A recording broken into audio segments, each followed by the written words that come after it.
Welcome to A Bit of Insight with Lisa Mosbey, your weekly dose of health, wealth, and everything else. And small business owners are masters at juggling, but at some point, all the balls in the air turn into chaos. What if you could automate the busy work, streamline your processes, and still keep people at the heart of your business? Today, we're exploring how to move from overwhelm to order and what it takes to design systems that truly support your growth. Hey, everybody. Thanks so much for joining me. I'm Lisa Mosbey, the host of A Bit of Insight. Grab your coffee and let's get going. Today's show is called Overwhelm to Order, People First Systems. And that's with my guest, Sara Skowronski. I'm going to have her pronounce that again. Sara Skowronski. And Sara is a workflow and automation consultant she has a deep background in HR. She has more than 20 years in corporate America, in corporate experience, helping people and businesses run smoothly. She partners with founders and small teams to build systems that actually work, whether it's onboarding, payroll, prep, SOPs, or compliance. And don't worry if you don't have those. We'll talk about what all of those are in today's show. She blends smart technology with people first practices. And that's what we do here at A Bit of Insight. Her mission is to help business owners step out of the weeds and scale with confidence, clarity, and ease. Welcome, Sara. Please pronounce your last name for us because I did screw it up even though we practiced ahead of time. Welcome to the show today. Thank you. Thank you so much for having me. My name is Sara Skowronski.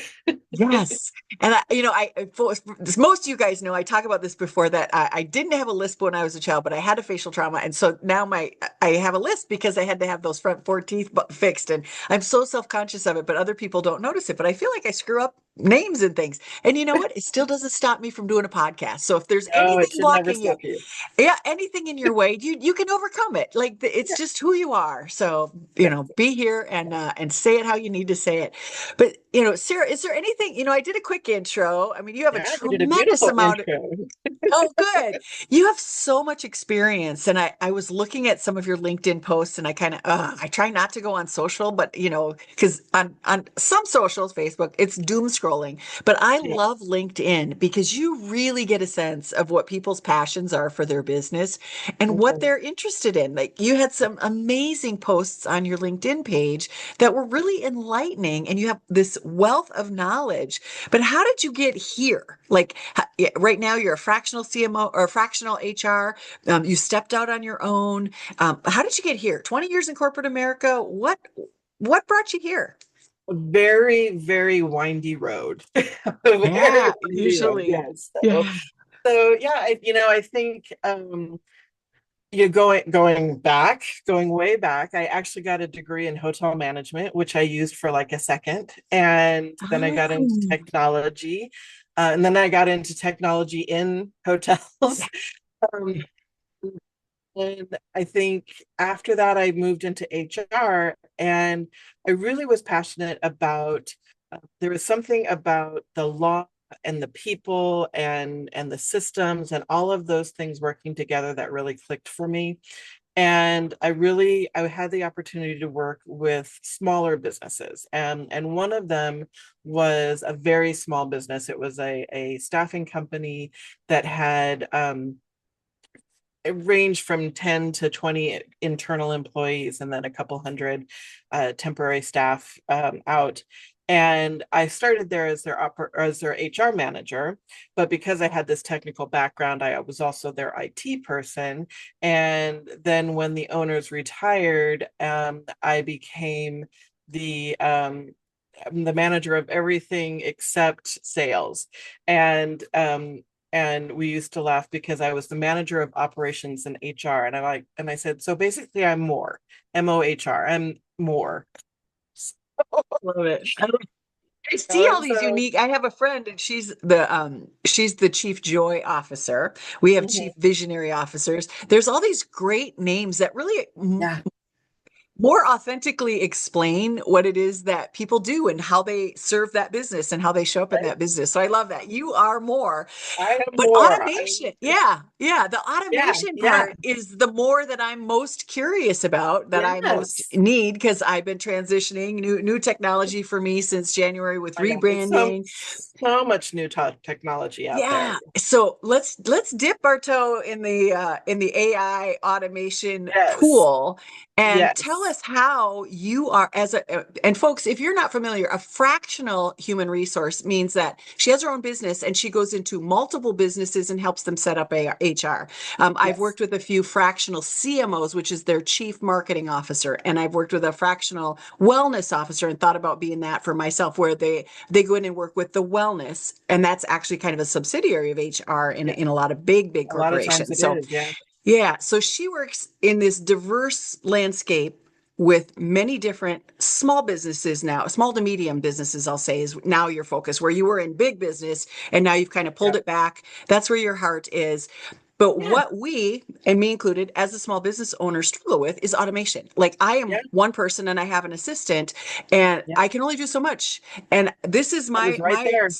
yeah, my what do they call it? Circle of genius is like getting to facilitate workshops and talk with people and do public speaking, not so much getting the administrative work done. Yeah, So, HR, what you do is you step in and you automate some of these processes for people. I So, that's what I want to do. I talk about. And do. then we have Yeah, AI automation. So, there's automation right, and AI right. automation. Help us to understand how you can help the small to medium sized business owners. What should they be looking for? How do they know if they need you? Um, well, I think everybody needs to automate something. Everybody needs to look at their process, I would say. And I think one of the big things is that I was you. I was, so 11 years ago, I stepped out on my own. I went into HR consulting. I decided I really wanted to focus on small businesses because of that staffing firm, because I had a passion for helping those really tiny, people that are getting ready to hire their first employees, or they're getting ready to to grow, and so they want to set up their HR departments and their HR functionality. And so I started on my own, and about a year into that, somebody introduced me to Zapier, which is a no-code tool that will help one system talk to another that doesn't natively do that. And I was really enthralled by this. I was fascinated that you could do this. I got excited about it. My tech background, my little brain was like, what can we do with this? And I started automating as much as I could in my business, because it was just me, or it was me and an assistant, or me and one other person. And we were dealing with 15 different clients, all of their HR, all a little bit different, because we're a bespoke HR. So we don't go in and say you have to do it this way. We go in and say, how do you want it to look? What do you want your culture to look like? What is it that you're trying to achieve here with hiring people? And that can be really challenging to keep all of that information going. So I started using it, and building more and more, and getting to the place where I was automating my sales process, because I'm an HR person, I'm a tech person, I'm not a salesperson. And so making sure that I was following up with people, that I was getting proposals out, that I'm capturing those leads to begin with. And then along came AI 2 years ago, 3 years ago, and that just like blew the top off of everything, because all of a sudden it wasn't just automating and putting things, it was actually being able to take the conversation that I had with a prospective lead, and pull out that information about what are their pain points, what do they want to accomplish, without having to sit and write it all down. I had a meeting note taker. I could pull those notes in. It could tell me, this is what you want to focus on. I could write the proposal. actually, I didn't write the proposal. AI would write the proposal and I would send it out and I could get it done in, 30 minutes, 40 minutes versus spending all day on it because that's not where my zone of genius is. So it would just take me a lot longer to do that. So yeah, so there's so many opportunities for people to use automation and AI within their business, regardless of what your business is. There's just a lot of ways to streamline processes. So, can you step into a business, like we'll use me for an example. Take a look at what I'm doing. You can look at my digital marketing, what program I'm Mhm. using, and look and say, here, you can automate this, you can automate this, you can automate Yeah. this, and show us how we do those processes, Yes. what ones make sense, and then you actually develop or create that Zapier communication connection Yes. between what needs to be automated. Yeah. So here's the question then. So where do you find the biggest time wasters for small business owners that every one of us should really be automating? Well, definitely your any kind of pipeline, any kind of lead magnet, those things can all be automated. Um, I think a lot of times what I do is go in and I look at I do an audit of the person of the business and really look at what are their processes because there's definitely things, sales, you can automate tasks. That's another one that I automate all the time where whenever I have a meeting with somebody, it automatically will read those notes and put tasks into my task manager so that I don't have to worry about missing something. It's all right there for me. Um, there's systems where then I can, go through and to prioritize those, I can click on a button and it pushes it into my calendar to say you're going to work on this during this time. So it's those kind of things that take some of that the noisy thought out of it so you can actually focus on the things that will either make you money or complete your work for the client. But I do start with a workflow audit where I go through like what do you do? Like if you're very much into marketing and you're podcasting and you need to get out there, let's look at your workflow and then start to say, well, have you thought about tweaking this? And I would say 90% of the time it's automation, and sometimes it's just, do you really need to be doing that? Like, what is to explain to me what the function is of that? And part of that is the naivete of this isn't my business, so I just don't know. So I can go in and ask, like, why do you do this? And sometimes there's that aha moment of like, I don't know why we do this. It's, Yeah. What I love about that whole thing is having another pair of eyes on it and yeah, looking at it, because you're exactly right. I don't know what I need. I don't know what I don't need. And if I don't have it, I certainly don't know how to implement it because I don't have it. I haven't done it yeah, before.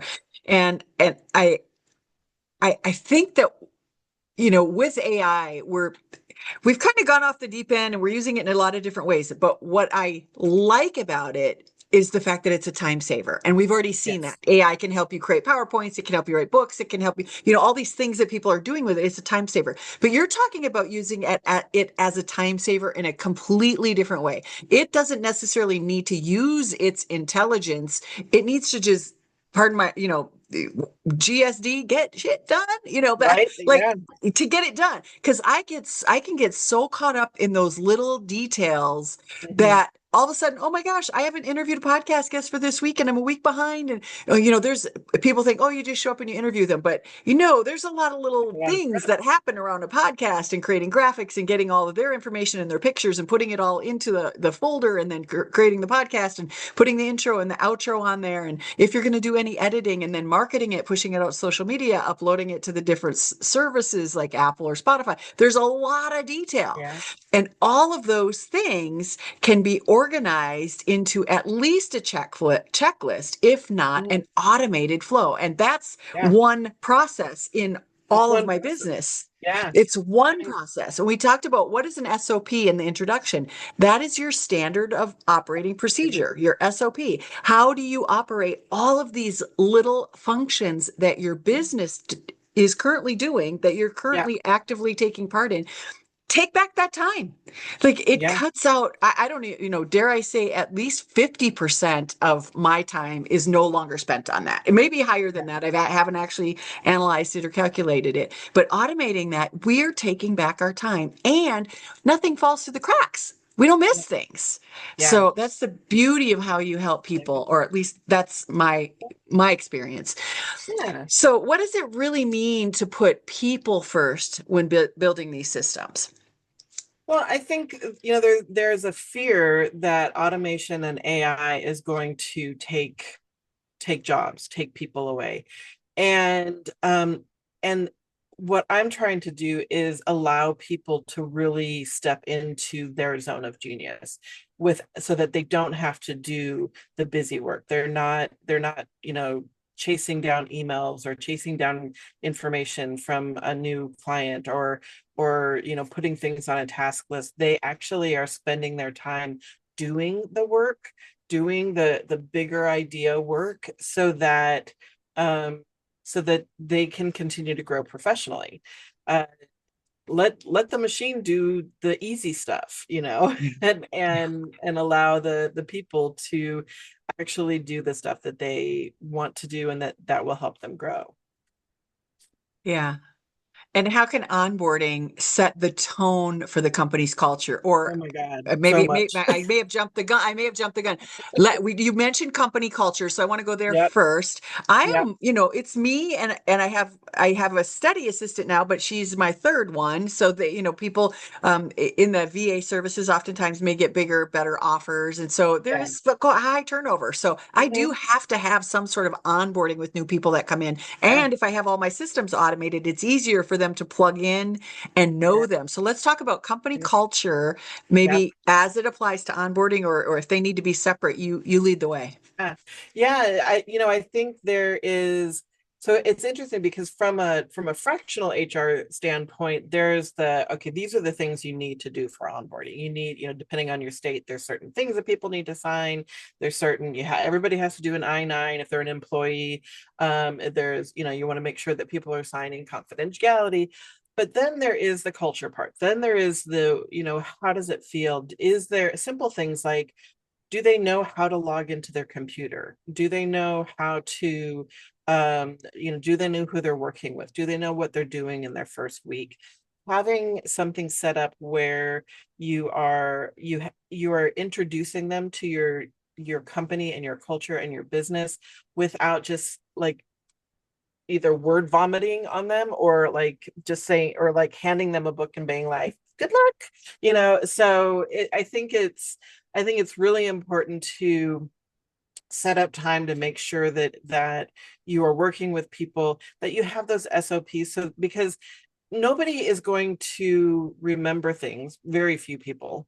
I'm sure there's somebody out there that would disagree with me that they're perfect, but nobody is going to remember things the first time you say them, especially when they're being just this fire hose of information is being thrown at them.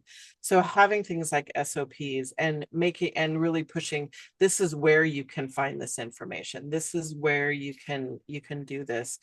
Having it constant check-ins, constant feedback kind of sessions so that there's a place where, especially as an entrepreneur, we are so busy. We are,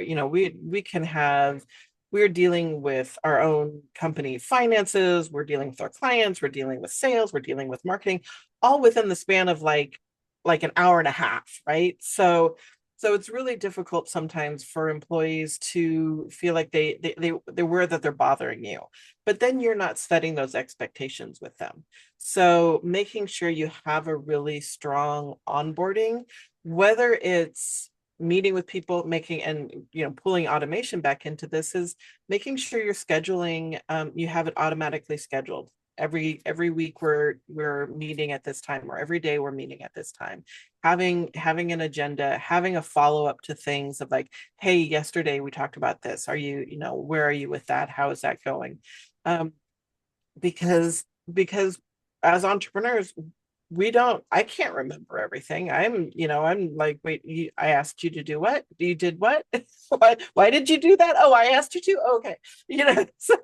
So we really need to have some sort of way of tracking that information, of sharing the right information with our employees or our assistants or our workers, and following up on that information.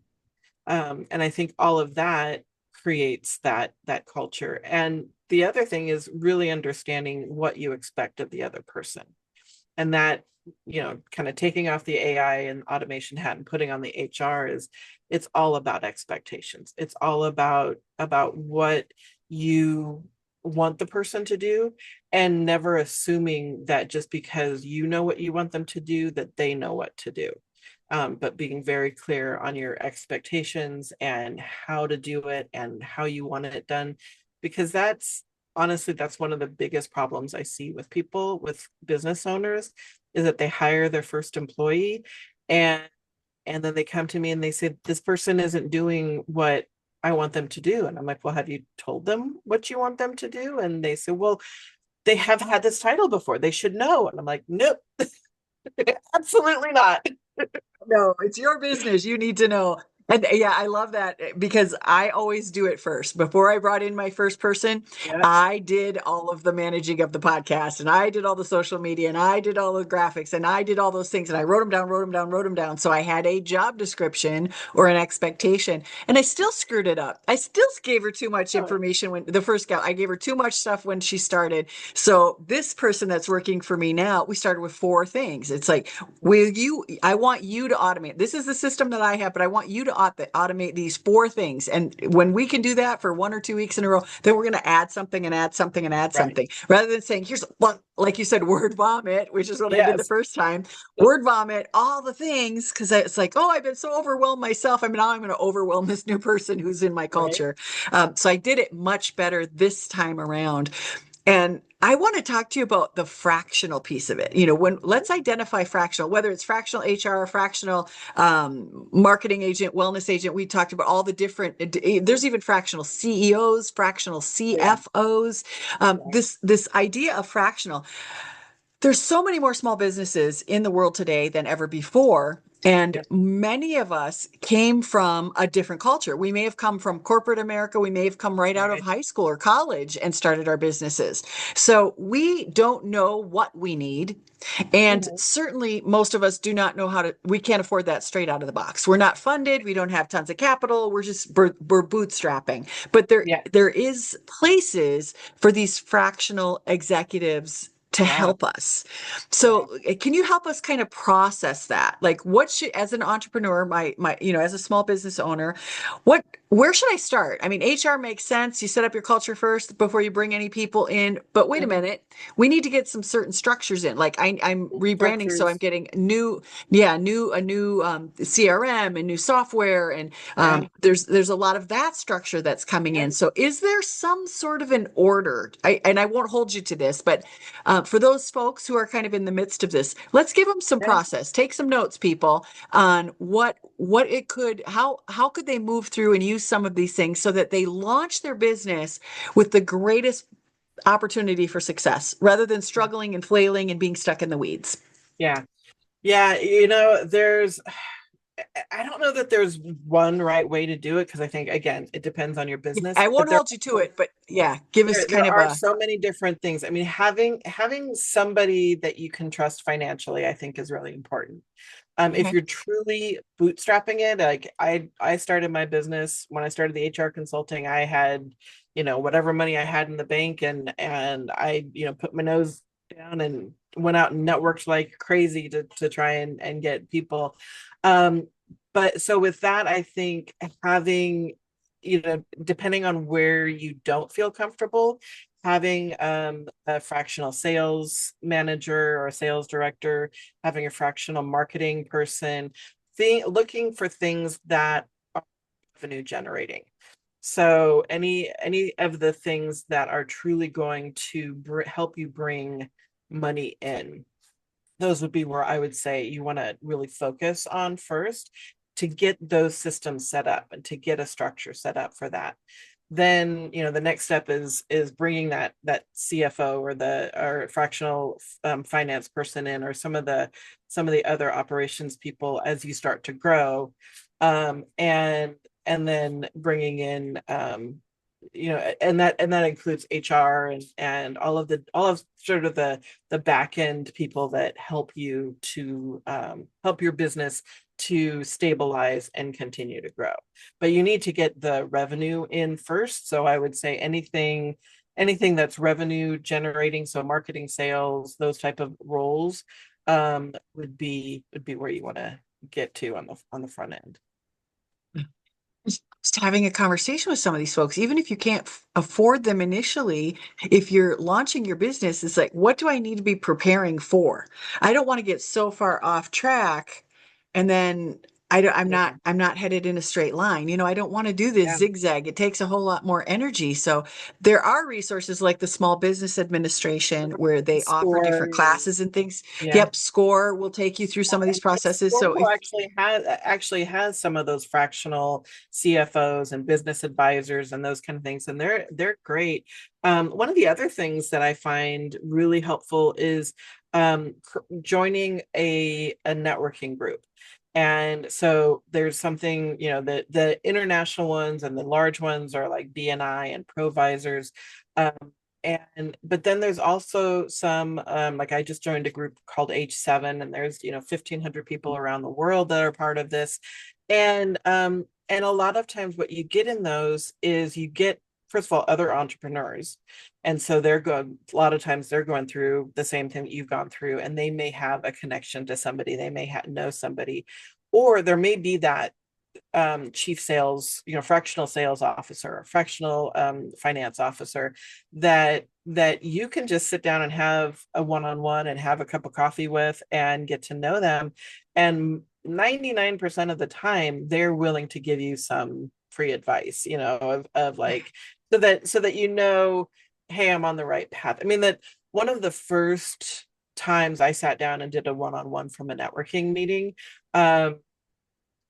literally walked out of an HR office, a corporate HR office, and here I was trying to sell my wares, and I had no idea what to do. And somebody who was a business coach said, if you meet with 5 people a week, you go out and you just meet as many people as you can, go to networking events, and then meet with 5 people a week one-on-one, you'll start to get that traction.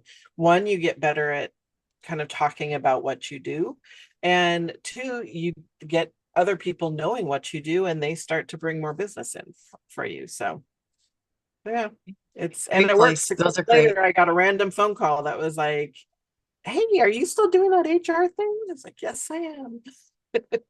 11 years later. And it's not even just getting the free advice from them. It's Yeah. also if you're a coach or you're running into people to be of value to your client, you need to know the people that are doing the Yeah. things Yeah. and you can send out those referrals to folks. And guess what? People always want to pay you back. If you're Yeah. giving out and you're pouring into and you're being a resource for other people, they want to find a way to pay you back. If they don't Exactly. need your business, they may refer you because you'll be top of mind. So there's so many benefits to that. Um, Compliance came to mind. When you think about compliance, I think about compliance. I don't carry like a liability insurance or when I was in sales and real estate sales and my past lives in business, I had errors and emissions insurance, some, slander liability insurance, different kinds of insurance. So compliance is a word that I think of with small businesses. Unless you're in the medical field, it's not in the forefront. Like in the medical field, we have HIPAA and we have some, there's regulations there, and those kind of come along with your licensing when you get the license to do what it is that you do. But for those of us who might be in service industries or coaching businesses, how do we worry about compliance? Is that an issue? Because I see compliance a lot coming up. Um, that is a web that you that is Okay. a very Is there tangled a web. particular So blind spot? if we look at it from the business standpoint, you were talking about insurances, and so there's definitely, again, you want to find a good insurance broker, a good business insurance broker who understands your business and understands what you need, because maybe you do need errors and omissions, but maybe you don't. Maybe you're not selling something where your client could find fault in you. um General liability is all, I mean, it's not even very expensive, so it's always a good thing to have. But On the HR side, all kinds of compliance, it's Yeah. like I said, one of the keys, one of the things that lit up was my legal brain that didn't want to go to law school but found law fascinating. Yeah. Having understanding what's required in your state. I'm based in California. I always thought that, knowing HR in California meant that I could pretty much do HR anywhere. And at the time that I started, it was true. Now, not so much. There's a lot of compliance and a lot of different nuances in each of the states. So it's really important to understand that. Um, I think from training and what is required, I think that the probably the overall one of the overall safest things to do is to make sure that you're protecting yourself in terms of confidentiality, invention protection, those type of things. So anybody that you're bringing on, whether it's a virtual assistant or a contractor or an employee, making sure that you are having them sign some sort of confidentiality agreement, so that whatever they're learning, whatever they're doing for you, they're not taking that information and think that they can go somewhere else with that. So, Yeah, that's the because big one that was kind of in my brain is like if you have intellectual property, you need to Mhm. protect it. If you want people to have a non-compete, there must be something there. And then because I'm developing new website and transferring everything over to a new software, there's something on there called GDP. I think it's GDPR, yeah, GDPR, the yeah. And that's, privacy, you want to have that turned on your website because yeah, if you have international people that are visiting your website, it's required in other countries, even if it's not required here. And then also with and it is websites, required do in you some have, states. It and is some like states here, California has they have it privacy, now. yeah. Okay. So So you want to there make are, sure you have that. And then alternative texts. We have people who have hearing or visual impaired, different needs. And so that was not on my radar. I was not compliant with my previous website. So I want to try to make some of those corrections going forward so that I can accommodate anybody that comes to that website and be in compliance with the ADA and different yeah, people all the that all the need all the services. accessibility, yeah. Accessibility. Thank you for the Thank word. you I was for like, oh, stumbling. Yeah, so that's what I meant when I meant compliance. It's like, how do we protect ourselves and also be a good steward, a good provider for what services that we're offering? So yeah. definitely something to consider. Is an HR, a fractional HR person, someone that can look at that for us, or is there a different person that we would talk to about compliance?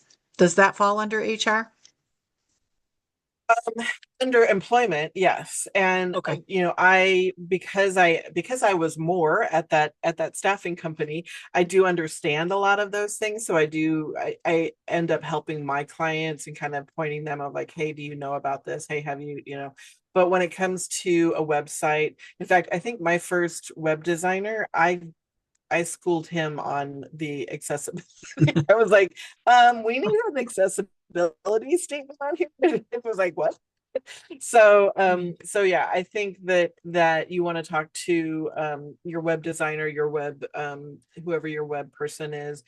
All of those different resources, they should be, and you should be asking those questions of, do they understand that? And I think a lot of people they go to for their business insurance, they'll go to their, not to demean anybody, but a State Farm agent or a somebody that you heard on a commercial, and it's important to ask them the questions, because there could be a State Farm agent that knows exactly what you need and understands if you need directors and insurance and all the different things you need, but you want to make sure you're talking to somebody who can explain it to you in a way that you understand, because you don't want to suddenly find out that you didn't have insurance that you thought you did, Yeah.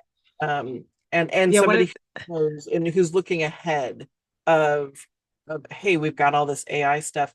Do we need an AI policy? Do we need to write? What do we need to? Like, it's changing every day. You need to be like thinking 10 steps ahead, um, to protect yourself in a lot of ways. So Yeah. yeah, it's I always did the fun to talk umbrella to, but policy.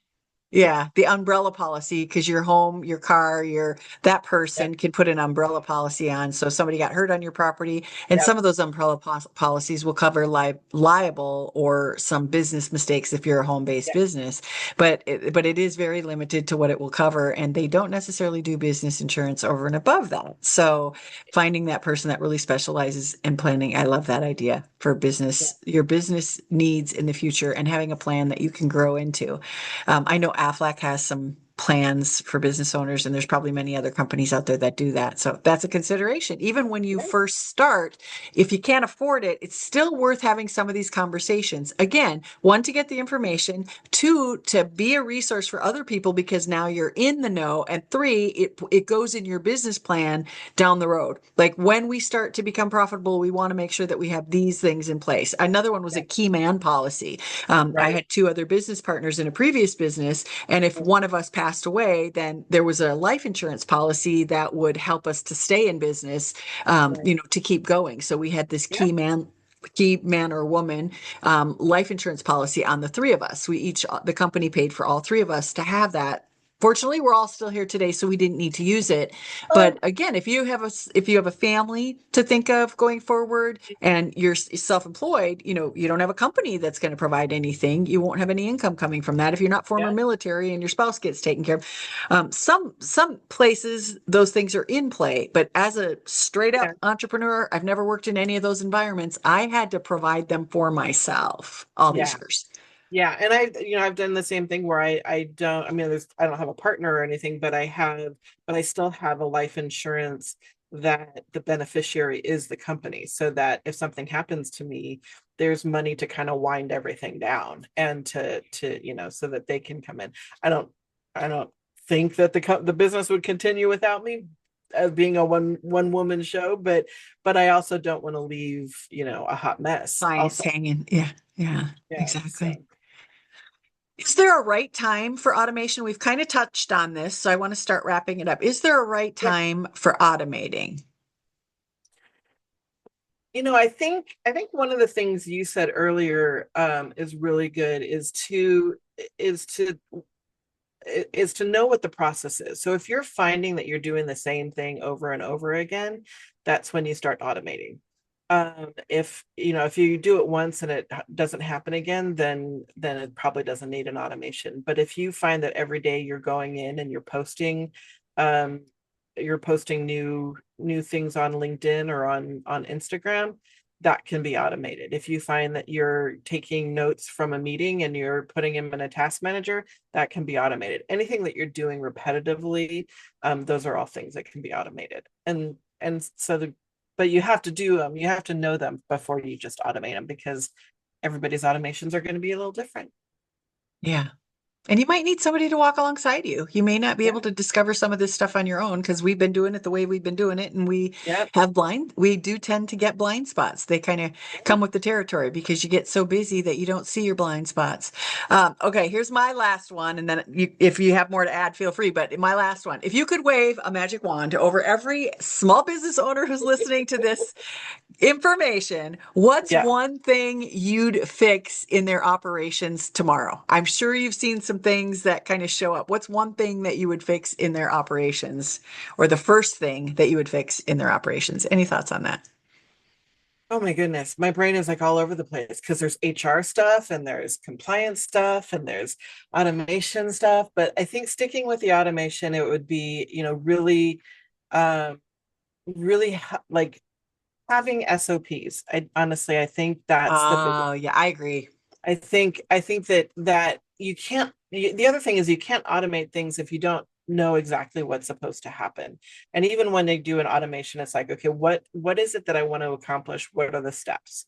And having a really good SOP, and that's something that I'm doing. And again, automate it. You can record yourself doing something, and AI will write it for you. And and it but you have to be looking at that, and you have to be doing it consistently because things are changing. I mean, every time you turn on your computer, something is updated and a system looks different. It's like, okay, that button isn't where I thought it was anymore. So having your SOPs in place would be very helpful. And I think that if you want to bring, if at some point you ever want to bring somebody on board to help you to have a virtual Yeah, assistant, or you're hiring even a fractional, somebody coming in, for them to be able to just look through those standard of operating procedure, your yeah, procedures, your systems, if you will, folks, yeah, have them be able to look at those. And sometimes we just do it almost on autopilot and we don't know what yeah, we do. So taking yeah, the time to spend, say, this entire week, I'm going to write down everything that I do, the order that I do in how it starts and what the outcome is for all of those things.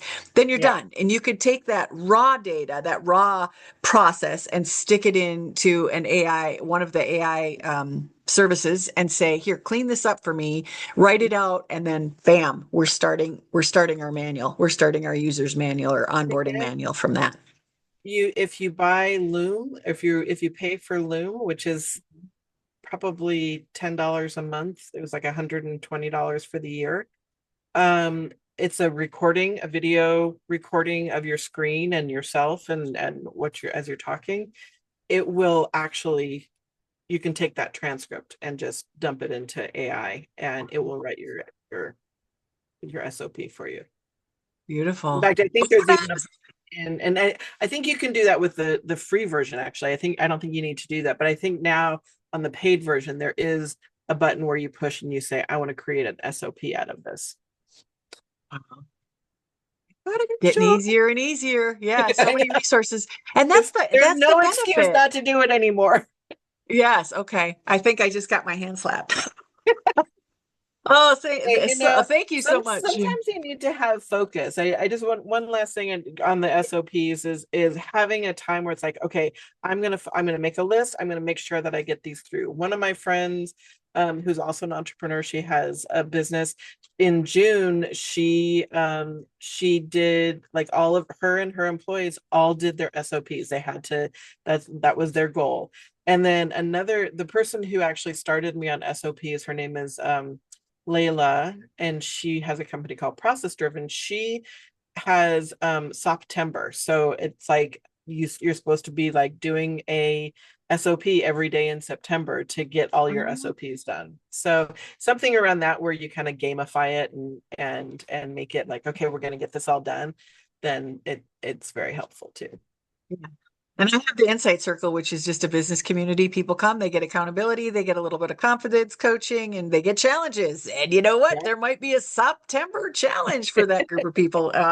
Thanks for that. You put it on my radar. Sarah, this has been great. This was really helpful. So And, fun. personally, I was picking your brain kind of for me, but I hope everybody else had a takeaway from it as well. Was there a final thought that you wanted to leave folks with after sharing all this stuff? Is there something I forgot to ask you? Um, No, you covered a lot, but yeah, I think it's just making sure you know what your processes are and having another set of eyes look at them because we get those blind spots. We do the same thing over and over and over again, and we don't recognize that there's a different way. So being open to change and having somebody maybe come in and take a look. Beautiful. And automate them. There's always room for Automate improvement it. and automate them. Those are Yes. my two takeaways. Automate them Yeah. and there's always room for improvement. Well, thank you Yeah. so much for showing us that systems don't feel cold and complicated. They can actually create space for people to thrive. And that's what this Yes. this conversation was all about. It's systems are important, but we also want to take care of our people. We want to create Yeah. that culture that makes life easier for them, allow them to enjoy their job, give them some freedom to develop their own SOPs, give them some freedom to have agency or authority over their job, the position that they're doing. You're going to create longevity. You're going to create loyalty with your staff by doing that. Invite them in. It doesn't, and it doesn't all have to fall on you as an entrepreneur and as the owner. Did not. When we invite people in, we don't know it all. And but we may know the people that know it all. So invite them in and let them be part of your process. For all you listening, think about this. What's one piece of chaos that you could simplify this week? That's your challenge. We always have one. Because when you shift from overwhelm to order, you open the door for more clarity, more freedom, and more of what matters most. And that's the people in your business and how you can serve them. And by all means, come on back next week, because again, I'm going to have an extraordinary guest, somebody who's been an entrepreneur for a long time, and we'd love to shed some light on your business through her experience. Hey, everybody, I'm Lisa Mosbey. Come on back. Bye. Thanks for joining me on A Bit of Insight. To get more involved with our wellness community, grab a copy of my book, Live Well, Travel Far, or to explore our travel offerings, visit the website at insightcenterforwellness.com. And if today's episode gave you something to think about, leave a review and please share it with a friend. This is Lisa Mosbey reminding you to live well, travel far, and always follow your insight.